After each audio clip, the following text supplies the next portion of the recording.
Hello, and welcome to episode 60 of the Talk Witchcraft podcast. In this episode, Maggie and I will be talking about making the most of Pisces season. You're listening to Talk Witchcraft. On this podcast, we talk about witchcraft as a lifestyle and discover how to merge magic into your daily life. Every week, we'll demystify witchy topics like tarot, astrology, crystals, herbs, and more as you develop your personal brand of magic and create the life of your dreams. We're your hosts, the Mystic Sisters, Erica and Maggie. In this segment of the show, we choose a tarot card for the week, and we look for moments that relate to this card in our daily lives. So for this episode, we chose the Knight of Cups, and the theme of this card is hopelessly devoted to you. Looking at the Rider-Waite-Smith version of this card, the overall appearance of both the knight and his horse is very manicured and maintained. The horse has curled and brushed hair. The knight's armor is shining. This is literally a knight in shining armor. So this reminds me of that guy at the party who is always on his guitar, is really charming and cool. Sometimes that's a good thing, and sometimes it's not so great. Like, for example, in the TV show Community, there's that guy Vaughn, and he dates Britta briefly, and they make fun of him kind of ruthlessly, but he's this knight. Or, you could think about Joey Tribbiani from Friends. Exactly. They're really sweet and really kind, but kind of doofuses. Yeah. So focused on like romance or sometimes lust. He is like Cupid with the wings on his helmet and boots. It makes me think he's bringing love or creating love, or in some cases, it could be that lustful love that Maggie was mentioning. So this card is all about seduction and love and playing the field and dating and getting to know what you want from a romantic partner. So do you have a story about the Knight of Cups, Maggie? Well, actually, we are recording this right after Valentine's Day, the holiday of love. And my sweet husband is my knight in shining armor frequently. And on Valentine's Day, he came home from work and he was a little later than usual, but it wasn't anything odd. But he came, I was sitting in the office, I saw him through the window and he was unloading some things. And then I saw that he was carrying a bouquet of flowers and he had a grocery bag. And so I ran to the door to greet him, which I usually do. It's kind of a race every day. I try to see if I can get there before him so I can unlock the door and he won't need to.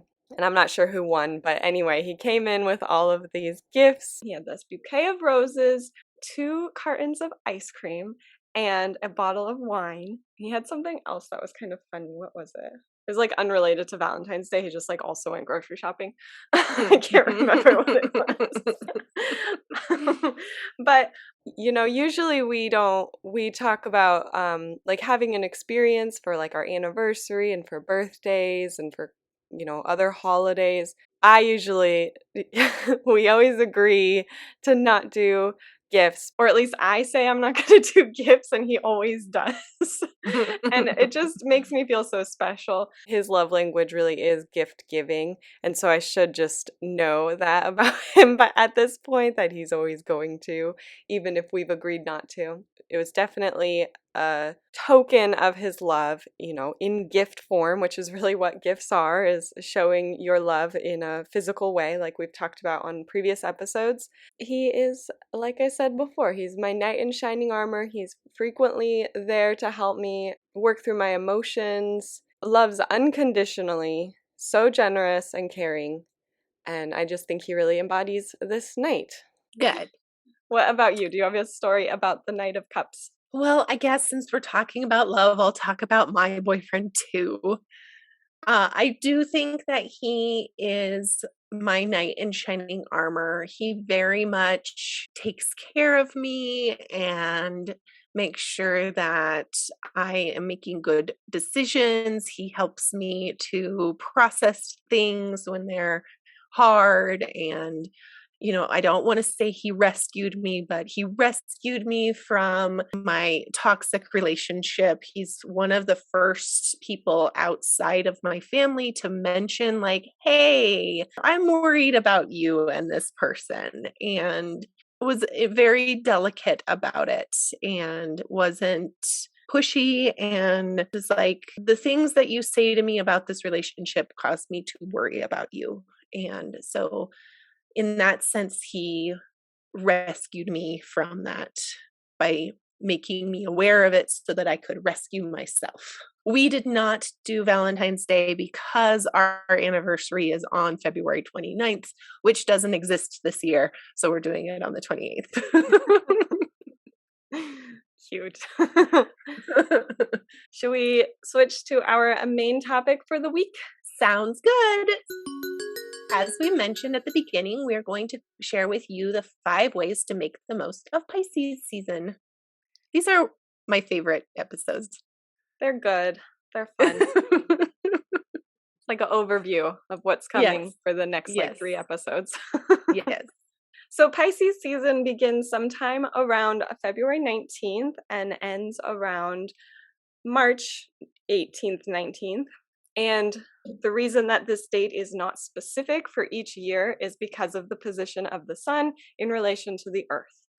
So, Erica mentioned this is her favorite episode, type of episode. We have done this explanation 9 times now. So if you have been listening for a while, hopefully you're not getting sick of it, but we want to make sure everyone understands what we're talking about. For this podcast, we use the tropical astrology system, and this is a system where the zodiac sign that determines what zodiac season we are in isn't based on the constellations that are in the sky that you can see. It's based on a mathematically calculated designation of the wheel of the zodiac. So there's 12 zodiac signs. And so each year, whichever day is the spring equinox is the 0 degrees of the sign Aries. And then everything else is determined based on that. The fall equinox is always the 0 degree of Libra. Capricorn marks the winter solstice, and Cancer marks the summer solstice. And then each of these 4 sections is divided by 3, so that there's 3 segments within that quadrant, which equals 12 sections, each one 30 degrees. So each year this is going to change somewhat. You can check a calendar to know the exact date, but as we've mentioned before, there's a waning and a waxing of this energy. So the exact date isn't actually super important because the energy is fading from one side to the next. So right now we're still experiencing a little bit of Aquarius energy as we move into Pisces season. And at the end of Pisces season, we'll start to get into Aries. Overall, the Pisces energy is characterized by sensitiveness to the supernatural influences. There's a sense of unity with all life and mysticism. Pisces is sympathetic, gentle, shy, loyal, and dependent. It is extremely sensitive to its surroundings and to the thoughts and feelings of others. Pisces unconsciously absorbs its surroundings. Because of this, Pisces blends into its environment much like a chameleon does. So now that you know what to expect from the energy of Pisces season, here are 5 things you can do to make the most of this energy. The first thing that you can do is to think intentionally about your fantasies. So your fantasies are your dreams, your desires, your wants, and your wishes. And Pisces is the home of all of these things, as well as anything that exists outside of the physical realm. It's all about the spirit realm in Pisces season. So when Pisces comes around, it's a perfect time to fantasize about your dreams and your desires. And fantasizing can be a way to explore different aspects of yourself and your desires. It can also be just a lot of fun to daydream about what you want out of life. You are able to let go of your inhibitions, your fears, and just enjoy yourself. So, what would you want to achieve? What are you passionate about? What would you like to change in your life? Pay attention to where your thoughts lead you and the symbols in your dreams. I think what's nice about fantasies and dreams and goals and ambitions is that they are free of any constrictions. There's no monetary, time-based things that can hold you back. You can dream as if you had no limitations, and it's fun to just go down those roads. And sometimes you can take that dream and be like, yeah, I really actually want to work on this. And then you can start doing all of the planning stuff that Maggie and I have talked about before, and to make that dream actually come true. But the point in Pisces season is just to be completely free and open to whatever thoughts and fantasies come into your brain. There is a certain mysticism associated with a crystal ball. Whenever you see one, it transports you to a smoke-filled room that you enter through a beaded curtain. Here at Mystic Sisters Crystal Ball Company, we pride ourselves on creating flawless orbs for seeking answers within. Each crystal ball is highly polished, perfectly spherical, and blemish-free, so that your future is clearly visible to the one who gazes into it. Several of our previous clients have gone on to use our balls while reading for presidents, monarchs, and celebrities. We offer only the highest quality. Come to Mystic Sisters Crystal Ball Company and pick up your orb today. The second thing you can do to celebrate Pisces season is to face your fears and release yourself. When you're faced with your fears, it can be tough to release yourself from them. Pisces season is a time for reflection and self-care, which can help you to overcome fear so that you can get back to enjoying your freedom. There are several things that you can do to face your fears and release yourself from them. One is to journal about them. This can help you to understand them better and see how they've been impacting your life. It can also be helpful to talk to a therapist or counselor about them. You can also try meditation or mindfulness exercises to help you face and release your fears. These exercises can teach you how to stay in the present moment, which can help you to let go of your fears. There's one meditation that I did a while back that was really impactful, and it was about sitting and holding your hands grounded on the floor, and then imagining that there was a rock in your hand, and you put all of your fears into that rock, and then the guided meditation transformed me to a lakeside and instructed me to take that rock, that heavy rock in my hand, and to throw it in the lake. And Nice. it was fun. I enjoyed it. That reminds me of something Mom used to tell me to do when I'd be scared. She said to take whatever fear I had. It was like, nighttime, and she's trying to get me to not sleep in their bed. She wants me to sleep in my bed. And Sure. so she'd sit on the bed with me and, she would say, okay, what are you afraid of? Think about it. I'm here. You're safe. Put it in a box in your head. And so I would put it in a box in my head. And then she'd say, okay, seal up the box really, really tightly, tape it up, tie a bow around it, and then throw it out the window. And then she would help me throw it out the window. And then we would if it was really scary, we'd imagine that a car ran over it, or it got trampled by elephants, or weird things like that. But sometimes it was enough to just throw it out the window. So that's just another example of how these little things that you might not think of as magic are magical. She was trying to comfort her child to help me sleep, and I'm sure many people have done things like that and don't think about the fact that that's witchcraft in a way. So the third thing to do during Pisces season is to work on developing your intuitive skills. This is arguably the best season to work on developing your intuition and even your psychic abilities, because Pisces is the sign. That's so many S's. I feel like I'm just Welcome to English. Is that real? It's just Yeah.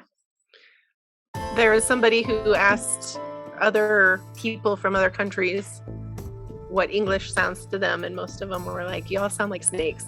never gonna be able to unhear it. I was listening to you say that sentence. Oh my gosh, I can only hear S's. Right? Sorry for your brain. Back to Pisces season.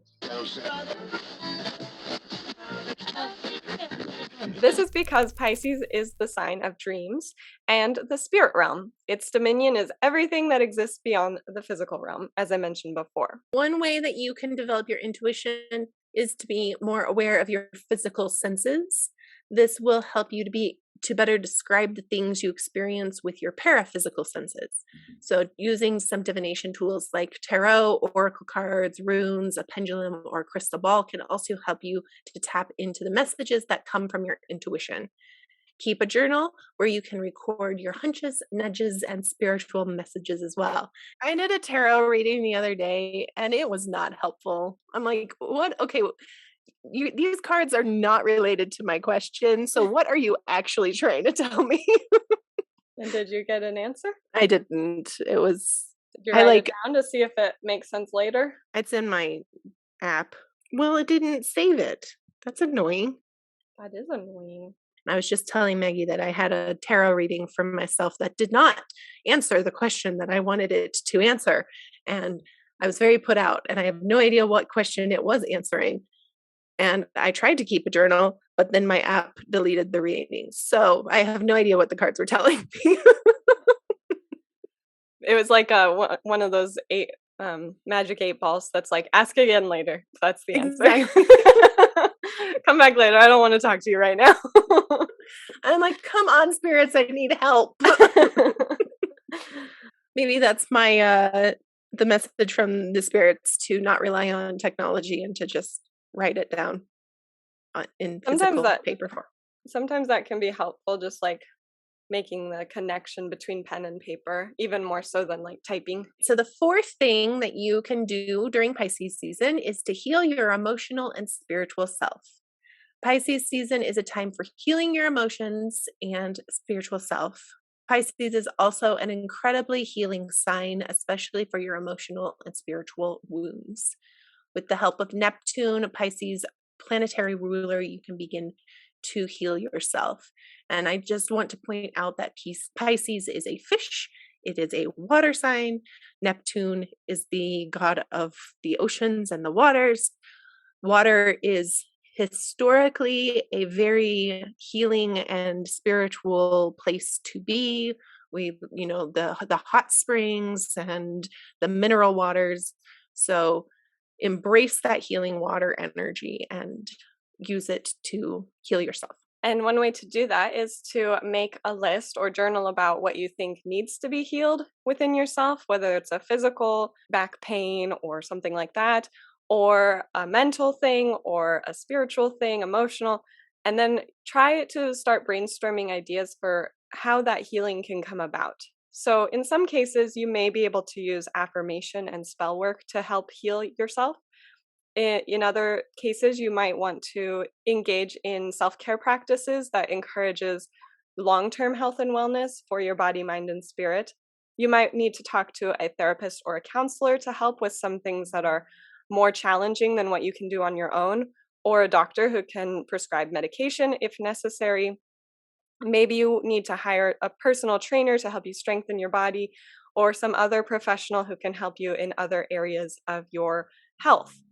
There are many methods to find healing, so just be open to trying many things, trying new things that if something isn't working, and not being judgmental about the types of healing practices that you need to do. Don't be worried about changing it if you start something. I recently started a modified exercise program I don't like doing push-ups. It's not the push-up, it's the lay down part of the push-up that's hard for me. And so I found a website that was talking about doing wall push-ups.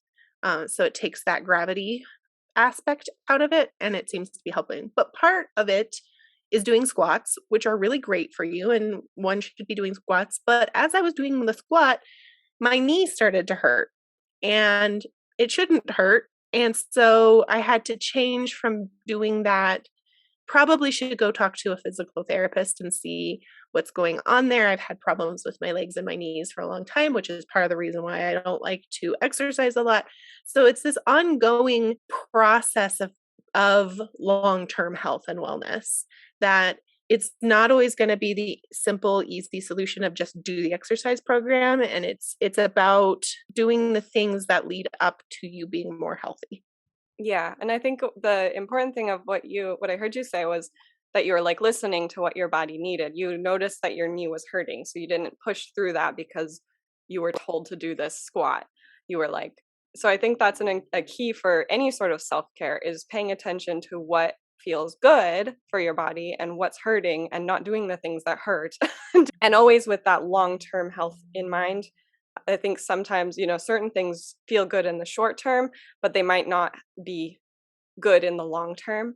So paying attention to both of those things. And the fifth way to make the most of Pisces season is to surrender to the process, the magical process, and trust yourself. When it comes to making the most of Pisces season, it's really important to surrender and trust yourself because this sign is all about going with the flow. And when you trust yourself, you're more likely to stay in alignment with your intuition and follow your heart. And this can help you. Erica was talking about the wateriness of Pisces. So, navigate the waters of Pisces season with grace and ease. It can help you make the most of this reflective and intuitive time. And Pisces is often called the chameleon sign. It can fit in no matter the situation. This sign is all about blending in with what is as opposed to fighting against it. And so when you're not fighting against things or trying too hard, you're more likely to tune into your intuition and your heart's desires. And so during Pisces season, this energy allows us to relax instead of stressing out about getting it right. That fear of failure. Pisces season can be a great time to just let life happen as opposed to forcing it into a particular mold. It's interesting because Pisces can fit into any mold. Like that's one of its characteristics is this chameleon where it can just fit in wherever. The water that takes the shape of whatever container you put it in. But there's a difference between, pouring yourself into a container versus like forcing yourself into that container, Mm-hmm, yeah. And that's kind of what you're trying to pay attention to here is being more like the water and not trying to be like a solid thing in the path of the flow.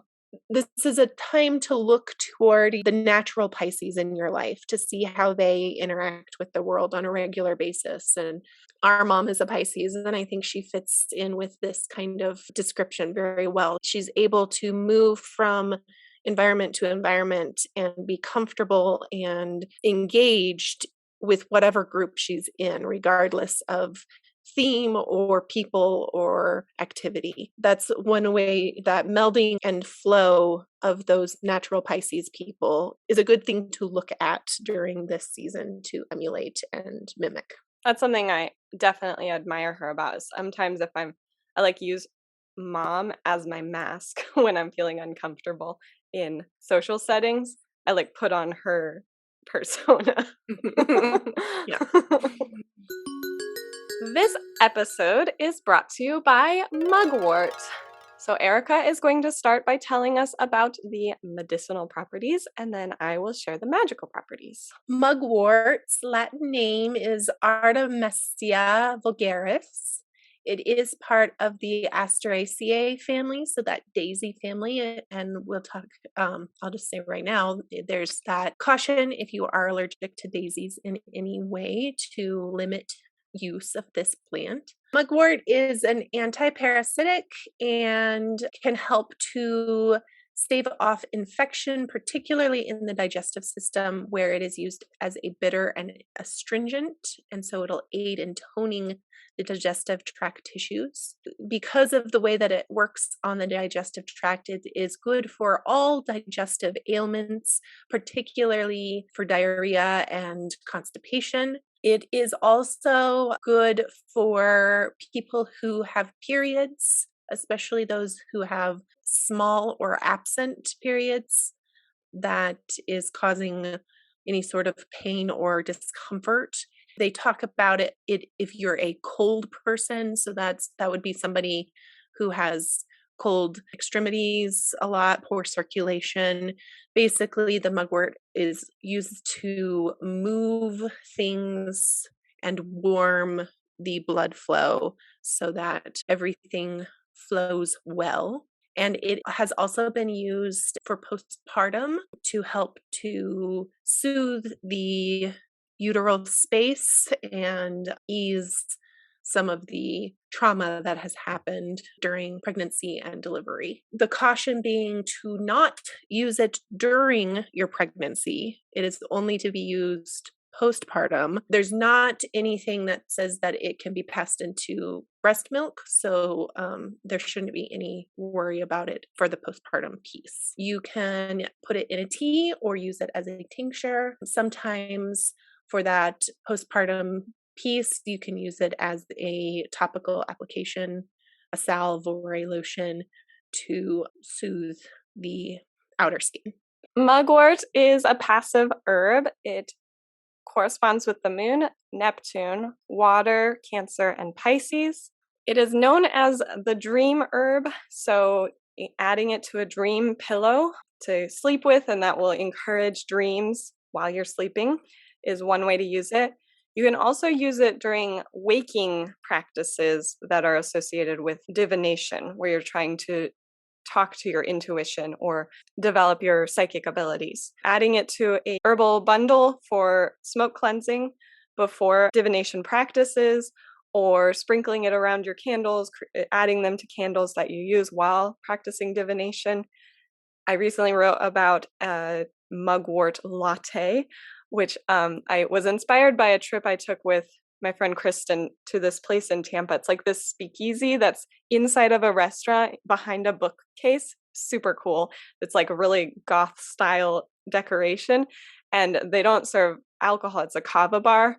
They made a mugwort tea, but it's a really bitter flavor. It doesn't like taste super good. So they masked that with a chai blend, and then they made it a latte as well and added some sugar. So that's a really good way to drink it. It's very enjoyable, and to drink that right before practicing divination or before going to sleep to, again, encourage those dreams, prophetic dreams specifically. It can be used to cleanse any of your divination tools. So in addition to cleansing the space, using it to cleanse the tools. And if you plant it in your garden, it is thought that it attracts the fae. So if you are looking to bring more fairies and gnomes into your life, plant mugwort, and that will encourage them to come by and hang out with you. So next week, we will be looking at our lives through the lens of the Eight of Cups. So the Eight of Cups is about changing directions and moving on, committing to new things, exploring different ideas and different lifestyles, leaving something behind, especially something that's difficult, walking away from that, and also about the journey that's coming next after leaving those things behind. Self-discovery, looking for spiritual truth, moving on to bigger and better things. So again, we'll be looking for that in our daily lives. And if you have a story about the Eight of Cups that you would like to share with us, please send us a voicemail to welisten@talkwitchcraft.com. You can find out more about this episode by going to mumblesandthings.com/blog/060. Join us next week when we talk about dream symbols and interpretation. Make sure that you are subscribed so that you are notified about each new episode. And to help other witches find this show, please leave us a 5-star review wherever you listen to podcasts. So this 5-star review comes from my good friend, Jenny. So thank you, Jenny, for supporting us. This podcast is truly fun and special, a magical delight, and then the little witch emoji. I know and love Maggie. We are good friends. I have been listening to this podcast for a few episodes, and I can say, wow, so much encouragement and inspirational ideas and words have been flowing from my mind. This is such a fun podcast for all witches and individuals interested in magic. I love it. Keep it up, girls. I've been listening to you on my days off work, and it's been truly inspiring to hear your ideas and stories about life and working through challenges by using magic. I really liked the episode on love spells and how love is truly about knowing yourself, loving yourself before you can love someone else.